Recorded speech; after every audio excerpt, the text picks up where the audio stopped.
Hello বন্ধুরা, আপনাদের সামনে আবার একটি নতুন ভিডিও নিয়ে চলে এলাম। আপনারা আশা করি ভালো আছেন, ভালো থাকাটাই আমি চাই।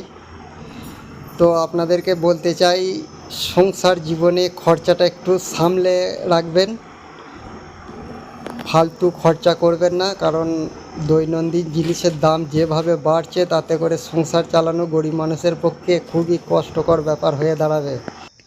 আমি একজন মুদির দোকানদার, তাই সব কিছু জিনিসটা আমি ভালোভাবে টের পাচ্ছি, কী হারে জিনিসের দাম চচ্চর করে বেড়ে যাচ্ছে।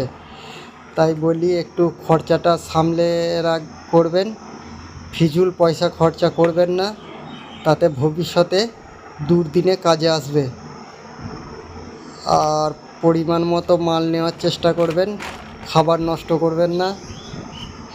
এইভাবেই টুকটুক করে হিসাব করে সংসার চালাবেন, এতে আপনাদের ভবিষ্যতে খুবই সুবিধা হবে। সমস্ত জিনিসের দাম দিনের দিন বেড়েই চলেছে, কমার কোনো চান্স নেই।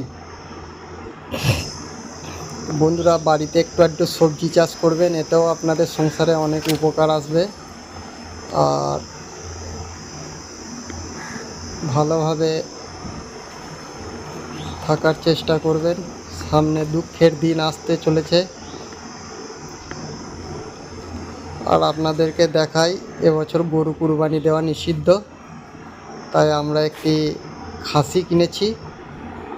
এই হলো সেই খাসি, এটাকে এই বছর কুরবানি দেবো। এরপর থেকে খাসি কুরবানি দেওয়া হবে, এটাই ঠিক করা হয়েছে। খাসির জন্য এই যে তিরপল দিয়ে ঘরটা করা হয়েছে কদিন রাখার জন্য। এই খাসিটি কত দাম হতে পারে আপনারা কমেন্টে জানাবেন। ভালো থাকবেন, সুস্থ থাকবেন।